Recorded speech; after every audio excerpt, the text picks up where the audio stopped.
যাকে রব্বুল আলামিন বলেন ওয়া'লামু আন্নামাল হায়াতুদ দুনিয়া মাতাউল গুরুর, দুনিয়াবাসী জেনে নাও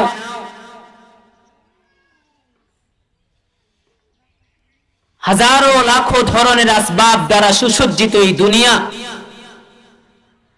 পুরাটাই ধোঁকা। दुनिया हर पल अपना रंग बदलती है, दुनिया प्रतिनियत निजेर रंग परिवर्तन करे। एजन्यई कवि बोलेछिलेन कभी सुख है कभी दुख है, यही का नाम दुनिया है, अभी क्या था अभी क्या है, यही दुनिया बदलती है।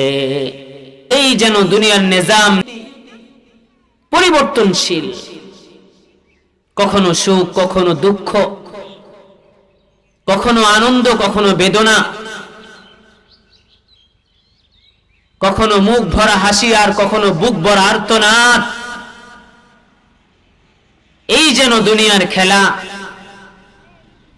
একটু আগে যাকে হাঁটতে দেখা গেছে, চায়ের দোকানে গল্প গুজবে আড্ডারত দেখা গেছে, হাস্যোজ্জ্বল চেহারায় যে সবার মন মাতিয়ে উঠাতো, একটু পরেই যেন মসজিদের মাইকে নাম ঘোষণা হয় সে আর জীবিত নেই। এটাই তো দুনিয়া। अभी क्या था अभी क्या है, यही दुनिया बदलती है।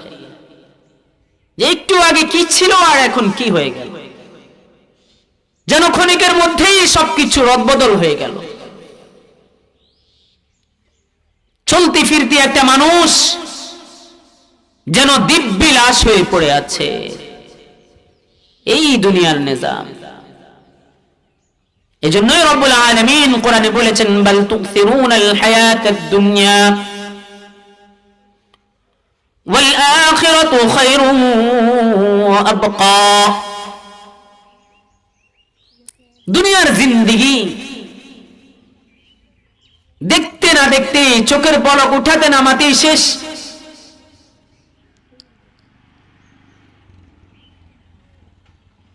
আর আখিরাতের জিন্দেগি যার শুরু আছে কখনো শেষ নেই। খায়রু ওয়া আবকা, দুনিয়ার চাইতে হাজার নয় লক্ষ নয় কোটি কোটি গুণ বেশি উত্তম আখিরাতের জিন্দেগি, এবং যেটা কখনো শেষ হবে না। হাদিসে আছে নবীজি সাল্লাল্লাহু তাআলা আলাইহি ওয়াসাল্লাম বর্ণনা করেছেন যে আখিরাতের জিন্দেগি এটা কত বড় জিন্দেগি। হাদিসের মজমুন এমন, এই যে গোটা দুনিয়াটাকে যদি সরিষার দানা দিয়ে ভরে দেওয়া হয়, আরেকটা পাখিকে যদি আদেশ করা হয় দুনিয়া ভর্তি সরিষার দানা থেকে প্রতি 500 বছর পর এসে এসে এক একটা সরিষার দানা নিয়ে যাওয়ার জন্য, নবীজি বলেন প্রতি 500 বছর পর পর এসে এক একটা সরিষার দানা করে নিতে নিতে নিতে নিতে একটা সময় এমন হবে দুনিয়া ভর্তি সরিষার দানা নেওয়া শেষ হয়ে যাবে, কিন্তু আখিরাতের হায়াত কখনো শেষ হবে না। এবার আমার প্রশ্ন, যারা বুঝবান জ্ঞানী আকলমান, যাদের বিবেক বুদ্ধি আছে, বলেন তো আমার মারা বোনেরা, আমার বৃদ্ধ বাবারা, আমার যুবক ভাইয়েরা, যে জ্ঞানী, যে নিজেকে জ্ঞানী দাবি করে, তো সে কি করে 60-70 বছরের এই দুনিয়া সাজানো নিয়ে এত ফিকির করে? যার আখিরাতের ব্যাপারে কোনো চিন্তা নাই, যার আখিরাতের কোনো ফিকির নাই, যে আখিরাতের কথা একেবারেই ভুলে বসে আছে, অথচ রব্বুল আলামিন বলেন আফাহাসিবতুম আফাহাসিবতুম আন্নামা খালাকনাকুম আবাসা ওয়া আন্নাকুম ইলাইনা লা তুরজাউন।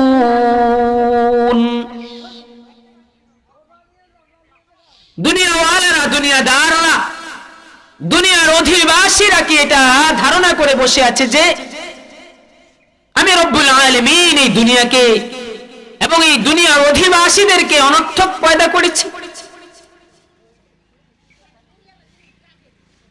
এরা কি এটা ধারণা করে বসে আছে যে আমার কাছে আর প্রত্যাবর্তন করতে হবে না? না না, এমনটা ধারণা করা যাবে না। কারণ রব্বুল আলামিন বলে দিয়েছেন মিনহা খালাকনাকুম ওয়া ফিহা নুঈদুকুম ওয়া মিনহা নুখরিজুকুম তারাতান উখরা। রব্বুল আলামিন বলে বান্দা জেনে নাও, আমি রব্বে করিম তোমারে এই যে মাটির উপর তুমি চলো, দম্ভ ভরে অহংকার অহমিকার সাথে সিনা টান করে যে নিজের বাহাদুরি প্রকাশ করো, আমি রব তোমার এই মাটি থেকেই পয়দা করেছি। ওয়া ফিহা নুঈদুকুম, আবার এই মাটির দিকেই তোমারে প্রত্যাবর্তন করতে হবে। ওয়া মিনহা নুখরিজুকুম তারাতান উখরা। রব্বুল আলামিন বলে বান্দা আমি আবার তোমারে পুনরায় এই মাটি থেকেই উত্তোলন করব। কুল্লু শাইইন ইয়ারজিউ ইলা আসলিহি, প্রতিটি জিনিস তার আসলের দিকে ফিরে যায়, এটা তার স্বভাব। এজন্য আমার মুহতারামা মারা বোনেরা, একটু হলেও আমাদের চিন্তা করা উচিত কি আমি, কেনই বা রব্বুল আলামিন আমাকে মানুষ রূপে জানোয়ার হিংস্র প্রাণী না বানিয়ে কেন শ্রেষ্ঠত্ব দিয়ে আমার আশরাফুল মাখলুকাত বানালো?